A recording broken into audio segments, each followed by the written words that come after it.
This is a production of Florida State University. Coming up on FSU Headlines, Florida State University welcomes a new head football coach and leads the nation in study abroad.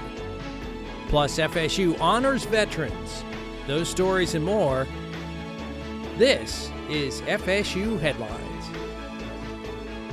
Hello and welcome to another edition of FSU Headlines. I'm Dennis Schnitker. The year 2019 was very good to us here at Florida State University. It was a year of progress and amazing accomplishments, including a top 20 academic ranking for the first time in school history. University President John Thrasher recently reviewed that ranking and other accomplishments of 2019 and offered a look ahead to the future in his annual address to the FSU Faculty Senate. Here's a few highlights. It's been quite a year, I think. The word that comes to mind when you're thinking about it, to my mind anyway, is achievement. Everywhere we look, there are students, faculty, and staff who are achieving at the highest levels. This culture of excellence is the reason why Florida State University is now recognized as the 18th best public university in America. You know, when we first started talking about reaching the U.S. News and World Report's top 25, there were some people, frankly, who didn't think we could do it. They certainly didn't think we would break the top 20, at least not as quickly as we did. As a result, we're breaking new records, emerging as national leaders in every area of our plan: entrepreneurship and innovation, academic and research excellence, diversity and inclusion, student success, and excellence in reputation. Our focus on student success has been the biggest, I think, has had the biggest impact on our rankings. Nearly every member of our campus community contributes to this goal in one way or the other. They are one reason our four-year graduation rate is among the top 10 in the nation and the highest in the state of Florida. Our 93% freshman class retention ranks in the top 20 in the country. These excellent graduation and retention rates are driving our rankings. After shattering the goal of becoming a top 25 public university, now is not the time to rest on our laurels. That's not who we are, I believe, at Florida State University. It's been said that high achievement always takes place in the framework of high expectations. I'm looking forward to the next year, to continuing to work and achieve even more in 2020. May God bless you, and I hope you all have a happy holiday season. Thank you very much. A $100 million gift from Jan Moran and the Jim Moran Foundation created Florida State's Jim Moran School of Entrepreneurship in 2015. Now, the Jim Moran School is the nation's first standalone college of entrepreneurship. FSU Headlines reporter Mark Vaughn explains how and why. Florida State University's newest school, the Jim Moran School of Entrepreneurship, is now its newest college. It's a big step for us. We started our program in 2017, so to be able to be a college in the fall of 19 is very, very exciting. My faculty and staff have been wonderful and worked hard, and really we wanted to do this to make sure that President Thrasher was here. He and the provost have given us such support, and Jan Moran and the Jim Moran Foundation. Of course, we wouldn't be around without them. It's a big accomplishment for Florida State, as it's the only college of its kind in the country. We want to be the best that we could be, as most entrepreneurs do. And when we found out that we were only the second university in the country outside a college of business, the first at a public institution, university, to be a school of entrepreneurship. That was exciting. That was important. You know, you have a lot of eyes on you. And then when we found out there wasn't another college of entrepreneurship in the world, it was a goal. The college was founded as a school with a $100 million gift from Jan Moran and the Jim Moran Foundation in December of 2015. and it's been a period of rapid growth for the school, now turned college. Being a new college, being the only one maybe in the world, that's, there's some pressure there. You're under a microscope. But I think we have stood up to that test, and we're going to continue to work hard. The school opened its doors in fall 2017 with a class of 80 students and watched its first graduates collect their degrees in spring 2019. There are now about 760 students, 25 faculty and 11 staff members in the college, and it offers 3 undergraduate majors. The Jim Moran College of Entrepreneurship is Florida State's 17th college and the university's first new college since the creation of Panama City's College of Applied Studies in 2010. You can learn more at news.fsu.edu. And while we educate entrepreneurs here in the United States, many of our students are getting a top-ranked international education overseas. According to the Institute of International Education, Florida State University has one of the top study abroad programs in the country. FSU ranks 11th nationally in that report. That ranking also includes a category for the number of students studying abroad. Florida State helped give more than 2,500 students international study opportunities, and that ranks FSU number 11 nationally. Many students tell us that the most impactful experience of their undergraduate education was the study abroad experience. It's changed many lives. Florida State University offers students study abroad opportunities in 20 locations and 60 disciplines across the globe, including year-round study centers in London, England, Florence, Italy, Valencia, Spain, and Panama City, Panama.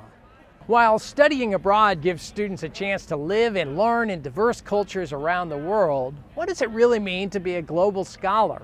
At Florida State University, it means taking part of a unique international opportunity. Florida State's Global Scholars Program helps students secure internships at nonprofits in developing nations around the world. Take a look. Here today is the 2019 Global Scholars Showcase, and that gives all of us students an opportunity to create posters and tell the public about what it is that we did while we were abroad. It just gives you the ability to get to talk to students about their time and their experience, and it really allows you to, see what they did while they were abroad, and just see the work that students at Florida State are doing, not only to be local citizens, but global citizens as well. If you're on the fence about going abroad, just go. Even if you're scared the whole plane flight, I promise you, you will not leave regretting your experience. I would suggest anybody to do Global Scholars, because it's the type of program to where not only are you prepared to go abroad, but you learn about resources to study abroad, and then also you just have a great time. Florida State University's College of Law has been ranked the 8th best value law school in the nation.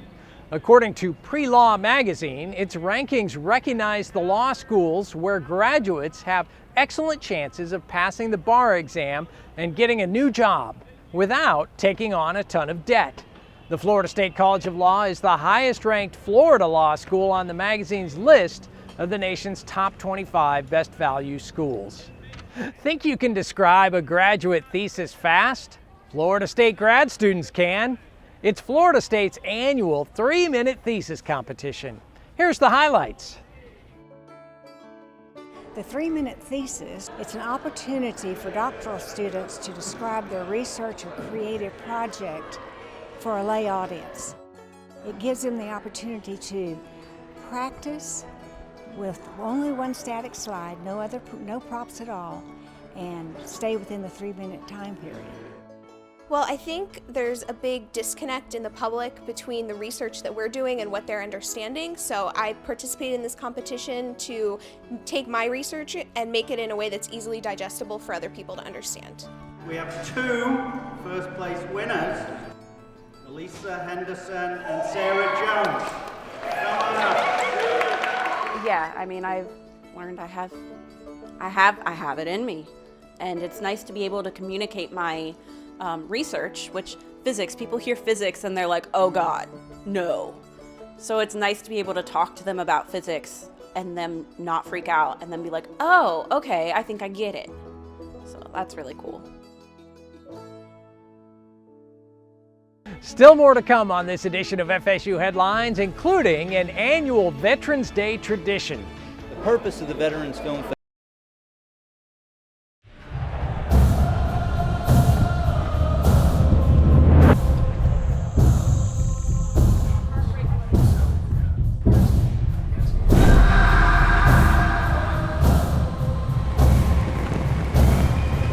We are Florida State University.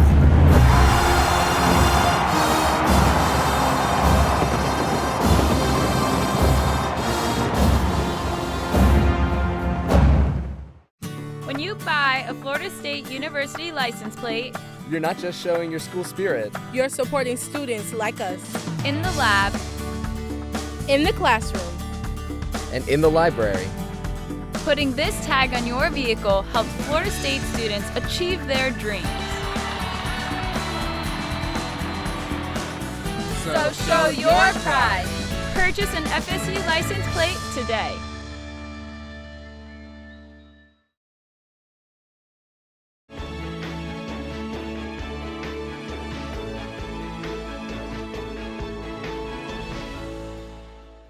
Welcome back to FSU Headlines. I'm Dennis Schnitker on the campus of Florida State University. New research here at Florida State is giving physicians a glimpse of a possible chemical treatment for alcohol dependence. This was one of the best things that happened in psychiatry in the past 50, 60 years since the discovery of the classical antidepressants like SSRI, fluoxetine and drugs like this. Well, in the year 2000, a group at Yale University showed that ketamine has, at low dose, has this fast-acting antidepressant effect. It acts within 2 hours after an IV infusion. Problem with SSRI, the classical antidepressant, is that they need weeks to work. And so there are people who do not respond to this drug, to the SSRI, and we call them treatment-resistant depression patients. And this specific population of people, ketamine seems to work. Most of the studies that have been done so far until 6-7 years ago were done in male subjects. So this was our first contribution, and we demonstrated why females are much more sensitive than males.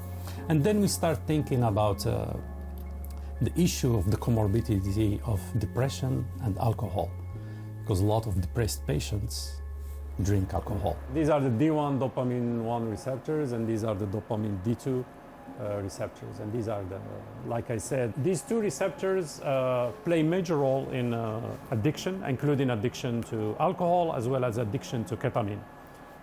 And so this interaction between ketamine and alcohol, we believe it's happening at this level. We still don't know which one of these populations is what's causing this reduction of alcohol by ketamine. We don't know exactly the mechanisms, and that's something we are working on right now. And so we start wondering whether ketamine and alcohol will interact, because alcohol and ketamine, they act on similar mechanisms in the brain. And what we have shown in this study is that when we give them access to ketamine, their alcohol intake decreases a lot. And this was true only in male subjects, not in female subjects. And so that was the finding, is that ketamine reduced alcohol intake in male subjects. We are not saying that patients who are suffering from depression should just go and get ketamine. Ketamine is still an addictive drug, very dangerous drug. So we have to be really careful when using ketamine for any treatments. And so more studies are really still needed to look into the safety of ketamine, specifically because when you use ketamine just with one acute infusion, it's fine. But for people to not relapse into depression, or they're gonna have to give the drug repeatedly. And so that's what we need to understand better. Are repeated treatments with ketamine safe or not? To learn more about this cutting-edge research, visit news.fsu.edu. Thousands undergo open-heart surgery every year. Recovery might be aided by something that doctors can't prescribe. Florida State University researchers are investigating whether character traits like optimism or spirituality impact recovery after open-heart surgery. The study is the first to evaluate the long-term survival benefits of psychological strengths in older adults with advanced heart disease. We found that the interesting thing in this study is depression predicts mortality, but optimism predicts survival. Recent data shows the number of special education teachers has dropped nearly 20% over the past 10 years. To address the shortage, the U.S. Department of Education has awarded Florida State University's College of Education 3 multi-million-dollar grants. The funding will train future teachers and university faculty to work with individuals with disabilities such as autism and dyslexia. So what these projects aim to do is it's twofold. One, we want to prepare, make sure that the teachers going into the field have the expertise and the skills to be able to serve their students. But then we're also going further up the pipeline to make sure that we have faculty who are ready to train those teachers and conduct research to improve the outcomes of students with disabilities. Ultimately, the goal is to make a difference in the lives of students who may not receive the support they need. Florida State University launched its Student Resilience Project in 2018. Now the project's reach extends far beyond campus. The Resilience Project started as an online toolkit to help Florida State students learn to manage mental health and heal past trauma. Now, those students are using the project to help others around the world. If I was ready because of this certification, and I take other people that are even more prepared to treat even more serious situations like a refugee crisis from terrorism or lack of water for infrastructures, we need to prepare these students. So that's where it all came together. We are sending students to areas where they'll be interacting with people in vulnerable communities. And we want our students to have the tools that they need to understand that people have gone through trauma. We want them to understand the experiences of the folks in those communities that they're trying to help. A scholarship fund is available to students interested in taking the professional certification course. For more information, you can visit learningforlife.fsu.edu. The key to reducing the nation's prison population may be better treating trauma, say researchers at Florida State University's Institute for Justice Research and Development. An FSU research team is currently evaluating the effectiveness of a trauma-based reentry program for young adult men. The team suggests a potential driver of reincarceration for these men is unaddressed mental health and substance use disorders. Those disorders often result from traumatic experiences. So if trauma is part of the problem, the researchers say it should be part of the solution. In this project, we'll be working with young men who are moderates to high risk to recidivate, high rates of trauma, and trauma is a predictor of community instability, mental health and substance use problems. And so really excited to be a part of this trauma-focused intervention and this research project that will help these young men thrive upon release. One of those same researchers is also studying how artificial intelligence could support and improve well-being among individuals after prison, particularly those under community supervision. The 4-year study will use artificial intelligence techniques to provide support to individuals when they return home from prison. Where humans can't provide 24-hour individualized support for the formerly incarcerated, could smartphones? FSU researcher Carrie Pettis-Davis intends to find out. What we're really trying to do is use technology, use apps, because most people have phones, even people who've been incarcerated for a long time and have very little money because of that. But we're trying to use that so that they can have supports 24 hours a day, and that we can help intervene with people when they need it at the right time of day that they need it too. Researchers say the artificial intelligence features will help the 250 study participants stay engaged with a human being as needs for support arise throughout their day, rather than relying on weekly office visits. A Florida State University marine ecologist has been fishing for answers about the social and cultural impact of fishing practices. FSU professor of biological science Daniel Okamoto says fisheries managers have been working for years to balance the industry's competing financial and ecological needs. But Okamoto is researching a third factor, the social and cultural needs of the people using our ocean's resources. Over the last 15 or 20 years, people have come up with pretty novel tools to think about generating trade-offs and quantifying how particular decisions might impact economics and conservation. And a lot of what's left out of many of these decision analyses are many of the social components, and particularly how it impacts different communities in space and communities of kind of different socioeconomic backgrounds, and that are invested in these populations in different ways. Okamoto believes this study is the first step in understanding the importance of social and cultural outcomes of fishing management decisions. That's especially important here in a state that's been called the fishing capital of the world. Well, coming up next, Florida State honors the nation's veterans and welcomes a new head coach to the Seminole football program.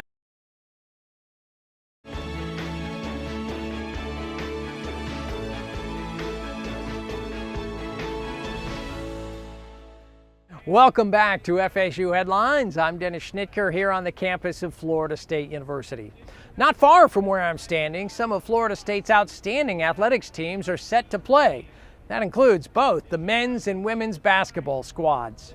FSU Headlines reporter Mark Vaughn joins us now to give us a breakdown of all the sports action. Hey, Mark. Hey, Dennis. Well, it is an exciting time here at Florida State University as the university welcomes its new head football coach to Tallahassee. Mike Norvell is now at the helm of the storied Florida State University football program, and he's bringing a lot of success with him. Coach Norvell makes his way to FSU from Memphis, where he was the head coach the last few seasons, and just won their conference championship after going 12-1 on the season. He's been called an offensive innovator and one of the young stars in college coaching, and now he's here at Florida State to help bring back top-tier football to the university. Here he is at his opening press conference talking to the media and fans alike. To the current players, first thing I did when I got off that plane, I'm sorry I did not rush to come see you. I went to go see them. I thank the coaches for bringing them here, and I thank those players for choosing to be Florida State Seminoles. And as I told them a few minutes ago, they chose to come here, and I chose to be with them. And they are now my players. They are now our future. And I'm so very excited about standing side by side with them as we take each step to getting back to where Florida State football deserves to be. Now let's move to soccer, and it was a good season for the Seminoles on the soccer pitch. The team entering this year as defending national champions and, of course, getting everyone's best shot throughout the year. They had a solid 8-2 conference record before falling in the ACC tournament, but they did get a #1 seed in the Big Dance. The Noles making another run behind Dana Castellanos and the team playing all the way to the Elite Eight. They played at home at the Plex, but lost a tough game to #1 seeded UCLA 4-0. That ending the season and the careers of some FSU greats. Nothing to be sad about, though, as the team finished the season 18-6 overall, and of course one of the top teams in the country yet again. And now we go inside the tuck and a look at both the basketball teams, who are both off to great starts to their seasons. On the women's side of things, youth last year has led to some experience this year. The Seminoles off to a hot start as they ran through some opening tournaments and home games all the way to a #8 ranking and undefeated start. The Noles knocking off 2 top 10 ranked opponents in the process. Coach Sue Semrau is doing an amazing job with a talented group on the court, and the Noles look ready for a special season. See their upcoming games on Seminoles.com. On the men's side of things, the Seminoles started the year unranked and played their way into the top 25 with some wins over Florida, Tennessee, and Purdue early on. Florida State men's hoops off to an 8-2 start on the season and playing some great team basketball under Coach Hamilton. Look for experience to be a big difference maker for this year's team after making a run to the Elite Eight just a season ago in the NCAA tournament. And of course, you can learn about all the Florida State sports teams by visiting Seminoles.com. That's going to do it for me. Let's send things back to you, Dennis. All right, thank you, Mark. As one of the most veteran-friendly universities in the country, Florida State University spent much of November honoring the men and women who serve or who have served our country. We now take a look back at just a few of the events held to honor our veterans and active duty members of the military. We start with the annual Veterans Film Festival. So the purpose of the Veterans Film Festival is to increase the awareness and understanding of the veteran, active duty, guard, military, and dependent experience.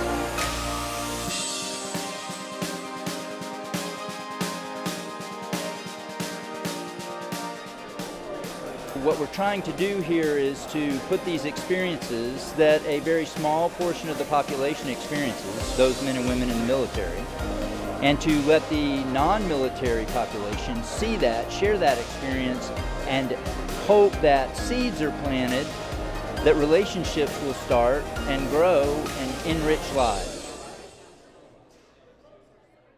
Back here on Florida State's campus, it was a visual display of support as more than 7,000 flags were placed on the Mina Joe Powell Green to represent the sacrifice at September 11, 2001 of the 7,000 fallen military members. A special ceremony recognized the memorial, which was organized by the FSU Student Veterans Center, FSU Army ROTC, and the FSU Student Government Association. Well, that's going to do it for this edition of FSU Headlines, but you can see more news from Florida State University anytime on the university's official news website, news.fsu.edu.